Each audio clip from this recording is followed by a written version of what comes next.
Hey there, my name is Kelly Dale with Off the Beaded Path. Today is Thursday, January 24th, 2019. In today's video, I want to show you a brand new earring that I came up with using these 6mm top drilled rounds. These are the same beads I used in last week's video when I showed you how to make the berry beaded bead. So for what you're going to need for the project today are 8 of the 6mm top drilled round beads, which we have on our website. And if you bought one of the samplers last week, you're in luck because you got exactly 8 beads of 10 different colors. So you have exactly enough to make one of these pairs of earrings, just like last week. Also, you're going to need 2 3.9mm Monty beads. Now, if you don't have a Monty, you can make a little X shape out of like bicones or fire polish bead or anything like that. But I wanted a very simplistic earring using as minimal amount of beads as I could. So that is why I'm using my 3.9 Monty.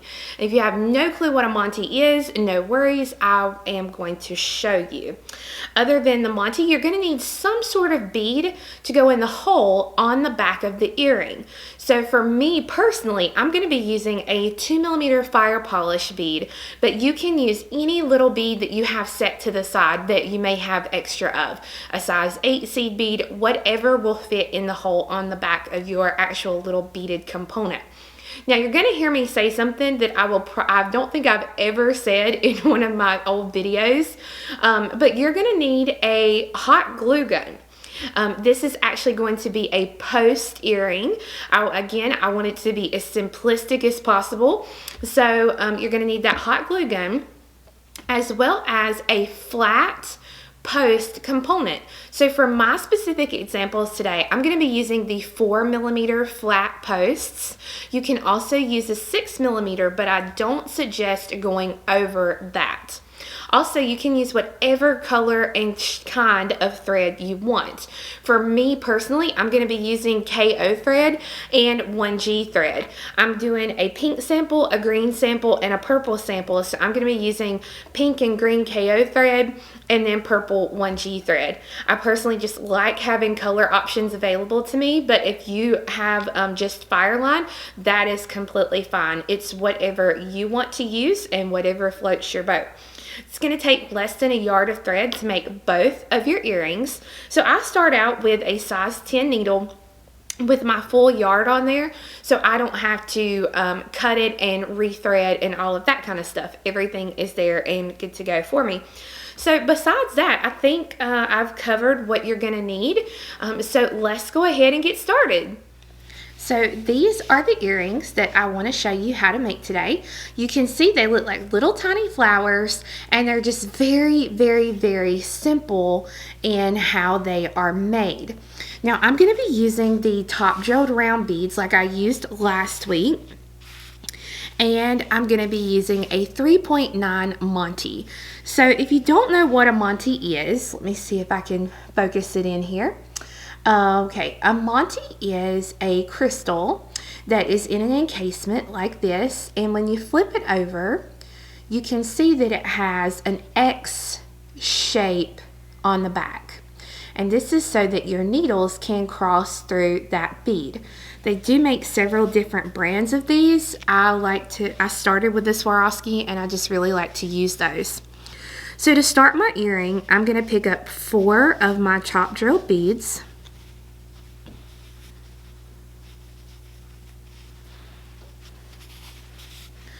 Okay, I'm going to let these drop down, and I'm going to go through all 4 beads again. You are only going to use this little tail to tie the threads off, so you don't have to use a long tail thread.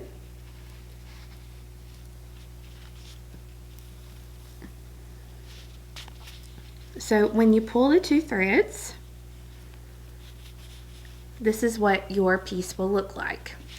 So now we're going to pull those nice and tight, and we're going to take the 2 threads and tie them together. Okay, so it's going to look just like this. And they're going to be nice and tight together, being as they are the top drilled beads. So now I'm going to go through one more bead here. next to my knot, and this is going to be where it's going to be a little bit tight because those holes are to the inside, so just pay attention to that. So here comes my Monty. I'm going to thread on one hole.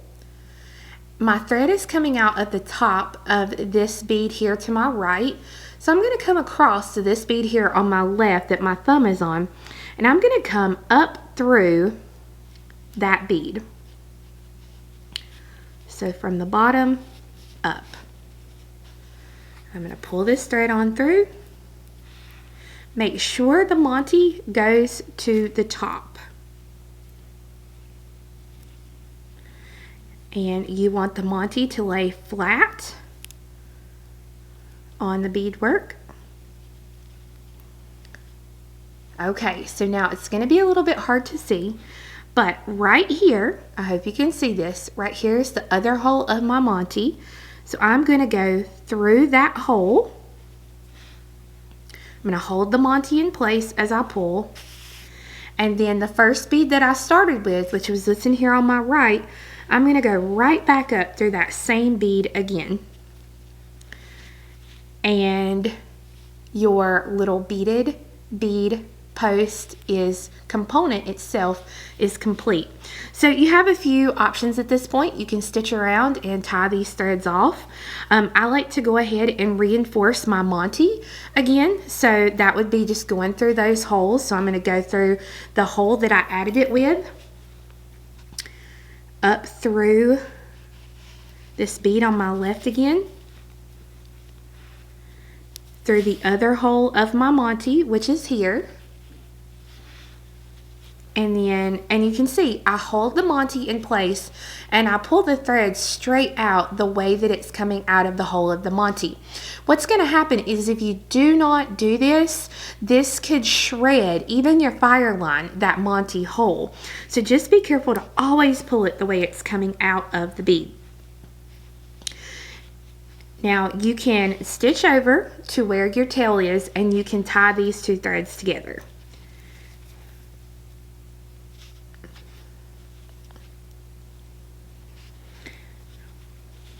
So I'm just going to go through the beads here in my big ones, and then I'm going to tie these two threads together.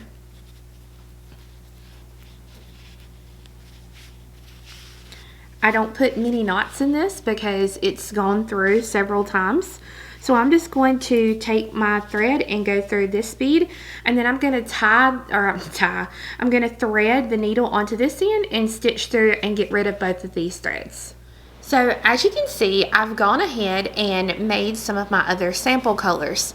Now I wanted to show you one thing that I was actually talking to somebody the other day, and I couldn't believe they didn't know this, but I thought it would be really great for me to show you in case you didn't know it. So hypothetically, let's say that I had made this tail thread too short and I couldn't actually, or I didn't have enough thread to actually stick it through my beads. One way that you can do this is you can thread the very end of your needle, and instead of going through point wise, you can actually take your needle and go through top wise where your the head of your needle is. So this needle that I'm using is pretty thick, so I'm going to get it in there, and then I think I'm going to have to press it through. There we go. But see, this allows to pull that thread through. So if it was super short, and let's say this was all the thread that I had, I could pull it through now and not have any problems getting that through. I also wanted to give you a little hint. Sometimes when you take and we cut these threads, if we use regular scissors, I'm going to see if I can get it to come in here. You can see right here where I can actually see my thread, and I don't like that. So if you have a thread burner, you can actually take your thread burner and hit those threads and get rid of those little tails. So that way now you cannot see your little tail. So that works out wonderfully. Now this is where our little hot glue gun is going to come into play. Let me get it up here. Okay, So I'm going to be using my little 2mm rounds, and it helps to have a little piece of paper or something to wipe off your glue gun. But literally, we're going to take the back of our little thing here, and we're going to put just a little bit of glue in that hole, just like this. I'm going to take my little 2mm bead or whatever bead I have that will fit into that hole, and I'm going to put it in there. Now, if yours done like mine did right here, where you can see my finger touched it and it dried and kind of pulled away, you can actually take and hold that in place and pull it out or cut it. But now my little bead is in place here. You can see that there. And I'm going to put just a little bit more glue. Just a little bit, not much at all. And now this time I'm going to take my flat post and I'm going to put it right down on that bead. If I have any little loose pieces, this is when I can get them off, but you want to look at it and make sure that it's straight, and mine is. So once it dries, then we'll put the little ear back on, and then that little piece will be complete. So let me show you one more time, real simple. And if you use a hot glue gun way more than I do, and you have any little tips or tricks about using the hot glue gun, please be sure to comment and let everyone know. That way we can share in it as well. So there's my little 2mm. I'm gonna put a little bit of glue there.